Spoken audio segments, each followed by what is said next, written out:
Hello everyone. अगर मैं आपको कहूँ कि आप एक वर्ल्ड लीडर का नाम लीजिए जिसका हर स्टेटमेंट आपको फैक्ट रिडन लगता है, मतलब ये सही ही है, जिसके हर स्टेटमेंट में आपको लगता है कि ये जो भी धमकी दे रहे हैं हमें इसे सीरियसली लेना चाहिए, या फिर बेसिकली उनकी हर बात आपको रिलायबल लगती है। अब आप ये वर्ल्ड लीडर सोच लीजिए, कोई भी इंसान आपके दिमाग में आ सकता है, but I am pretty sure कि आपने जो वर्ल्ड लीडर इमेजिन किया है वो डोनाल्ड ट्रंप तो नहीं होंगे, बिकॉज डोनाल्ड ट्रंप की 2 प्रेसिडेंसी से हम ये नोटिस करते आ रहे हैं कि वो अपने शब्दों के साथ he is a blabber mouth basically. वो अपने शब्दों को इतना सिंसियरली नहीं भी लेते हैं at times, let's put it that way. तो डोनाल्ड ट्रंप ने रिसेंट में एक टेक इवेंट में इसी तरह का एक स्टेटमेंट कहा, जिसमें कहा कि आप इंडियंस को हायर मत कीजिए, टेक कंपनीज को, स्पेशली फैंग का फुल फॉर्म क्या है अभी बताती हूँ, पर इन कंपनीज को डोनाल्ड ट्रंप ने कहा कि डू नॉट हायर इंडियंस, आप इंडियंस को हायर मत कीजिए, आप अमेरिकन को हायर कीजिए। डोनाल्ड ट्रंप का जो एजेंडा है मेक अमेरिका ग्रेट अगेन, मागा जिसे हम कहते हैं, ये वेल नोन है, ये सबको पता है। तो उसी के चलते ही वो कह रहे हैं कि आप अमेरिका के लोगों को ही हायर कीजिए, स्पेशली टेक कंपनीज में, और आप इंडियंस को हायर मत कीजिए। फैंग कंपनीज को लेकर उन्होंने ये बात कही। अब फैंग जो है ये एक्रोनिम है, इसका फुल फॉर्म है, जिसमें Facebook, Apple, Amazon, Netflix, Google जैसे टेक जायंट्स आते हैं। इन कंपनीज का इंडिया में सिग्निफिकेंट प्रेजेंस है और इंडियन वर्कर्स भी इन कंपनीज में पार्टिसिपेट करते हैं, इन कंपनीज में एम्प्लॉई हैं। अब इस सब के चलते हाउ सीरियस इज दिस धमकी, लेट्स एनालाइज। एग्जैक्टली पहले क्या स्टेटमेंट बोला गया उसकी बात कर लेते हैं। तो डोनाल्ड ट्रंप सेड कि जो टेक कंपनीज हैं वो अमेरिका की फ्रीडम का इस्तेमाल करके चाइना में फैक्ट्रीज बना रही हैं, इंडियंस को हायर कर रही हैं और आयरलैंड में टैक्स पे कर रही हैं, और इस सब के चलते अमेरिका का नुकसान हो रहा है। तो वो कहते हैं कि मेरी प्रेसिडेंसी में ऐसा नहीं होगा। You can see the statement जिसमें अमेरिकन फ्रीडम का इस्तेमाल करके टेक कंपनीज चाइना में फैक्ट्रीज स्टैब्लिश कर रही हैं, वर्कर्स इंडिया में हायर कर रहे हैं और stashing the profits in Ireland. And Donald Trump की प्रेसिडेंसी में ऐसा नहीं होगा। अब इज दिस ट्रू? क्या सही में ऐसा हो सकता है कि ये जो टेक कंपनीज हैं वो इंडियंस को हायर ना करें? Is this a possibility? Can tech companies actually do it? जब अमेरिका के प्रेसिडेंट आपको कोई बात कहते हैं तो एक इम्पेरेटिव आता है, उस बात में वजन होता है, बट क्या लॉजिस्टिकली स्पीकिंग टेक कंपनीज ऐसा करेंगी? The answer is highly unlikely। और इसका एक्सप्लेनेशन बहुत ही इंटरेस्टिंग है। आप ये समझो कि अमेरिका एक ऐसा देश नहीं है जो नेकी करने के लिए इंडियंस को हायर कर रहा है। इंडियंस कोई ना कोई अमेरिका की प्रॉब्लम सॉल्व करते हैं, इस वजह से हमारे लोग वहाँ पर जॉब कर पाते हैं, इस वजह से हमारी टेक कंपनीज में उनका डोमिनेशन है। और वो एग्जैक्टली क्या प्रॉब्लम सॉल्व कर रहे हैं अमेरिका की हम जानेंगे, पर उसके पहले मेरे पास एक इन्फॉर्मेशन है। ये इन्फॉर्मेशन आपके बेनिफिट के लिए ही है, तो इसे सुनिएगा ज़रूर। अनअकैडमी के यूपीएससी के सब्सक्रिप्शन पर अभी डिस्काउंट चल रहा है। अगर आप यूपीएससी की तैयारी करना चाहते हैं तो यही सही समय है, क्योंकि प्राइस फिर 1 अगस्त से आगे और बढ़ेगा ही। ऑफर क्या है ये सुन लो। 19,999 के प्राइस में सब्सक्रिप्शन मिल रहा है, जिसमें 12 महीने का फ्री एक्सटेंशन भी हम आपको दे रहे हैं। एनरोल करने के लिए आप कोड MM05 का इस्तेमाल कर सकते हैं, जिसमें MM स्टैंड्स फॉर मोनिका मानधन्या, जो कि मेरा नाम है। हमारी कुछ बैचेस हैं जो 1 अगस्त से स्टार्ट हो रही हैं। वो बैचेस के नाम आप यहाँ देख सकते हैं।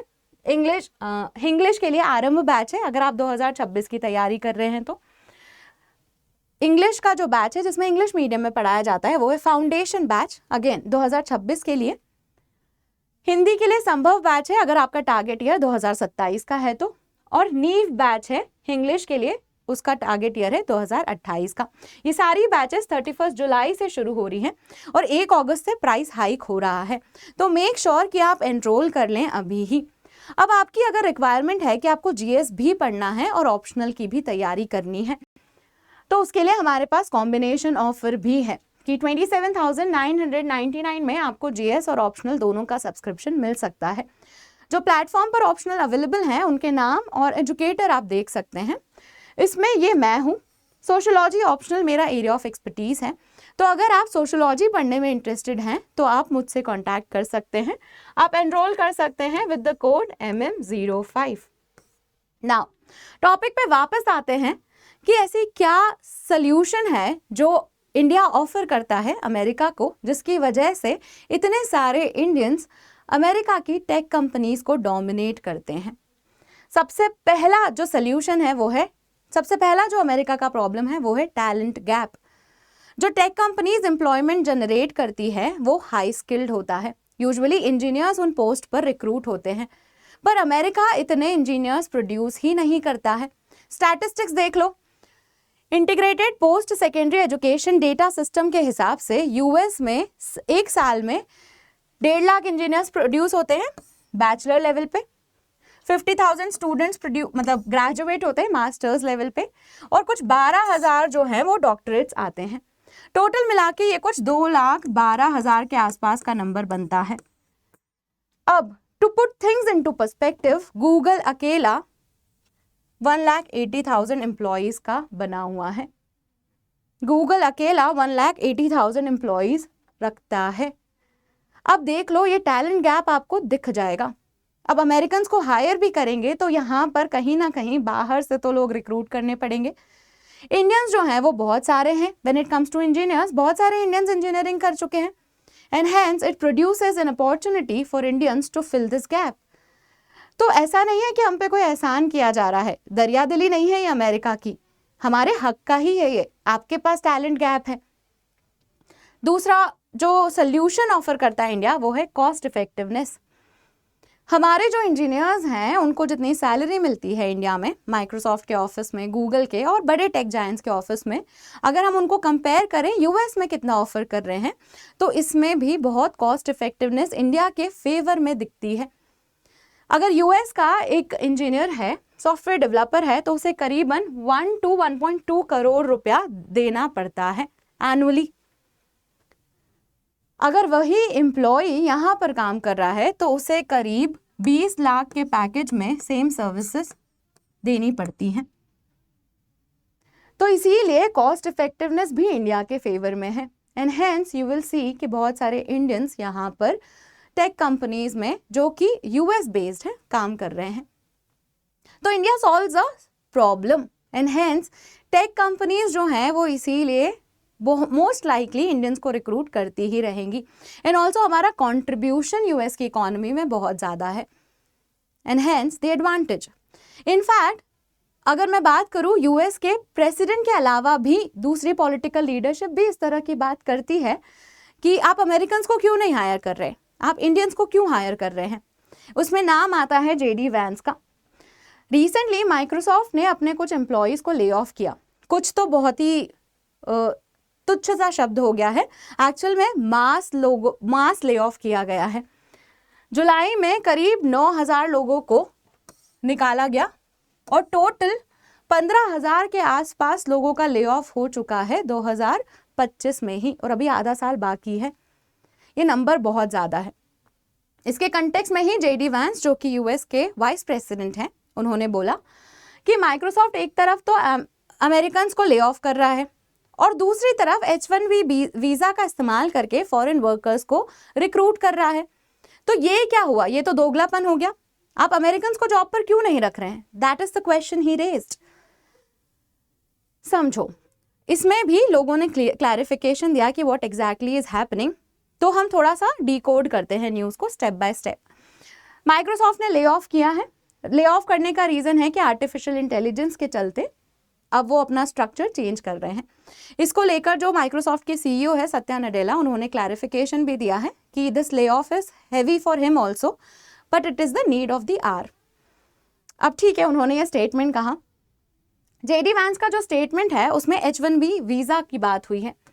ये वो वीज़ा है जिसके थ्रू आप फॉरेन वर्कर्स को हायर कर सकते हैं। तो H1B वीज़ा माइक्रोसॉफ्ट इस्तेमाल करता है। तो एक तरफ वो फॉरेन वर्कर्स को हायर कर रहे हैं, दूसरी तरफ वहाँ पे अमेरिकन जो काम कर रहे हैं उन्हें बाहर निकाल रहे हैं।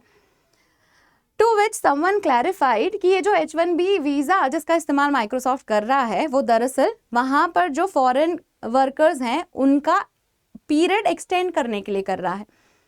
मतलब ऐसा नहीं है कि नए हायरिंग हो रही है, ऐसा है कि जो एग्जिस्टिंग एम्प्लॉयज़ हैं उनका ही एक्सटेंशन हो रहा है, मतलब उनका ही वीज़ा रिन्यूअल का प्रोसेस है जिसके लिए वो वीज़ा इस्तेमाल कर रहे हैं। तो ये क्लैरिफिकेशन भी दिया गया। So overall the answer is very unlikely कि टेक कंपनीज इंडियंस को रिक्रूट ना करें, क्योंकि इंडियंस अमेरिका के कंटेक्स्ट में एक इम्पॉर्टेंट प्रॉब्लम सॉल्व करते हैं। इनफैक्ट इस बात का सबूत है हमारे सीईओज जो इंडियन ओरिजिन के हैं या इंडिया बेस्ड सीईओज हैं। फॉर एग्जांपल माइक्रोसॉफ्ट के सत्या नडेला हो गए, हियर ही इज। गूगल या अल्फाबेट के सुंदर पिचाई हो गए, या फिर एडोबी के शांतनु हो गए। We Indians solve a problem for America and that's why we are there.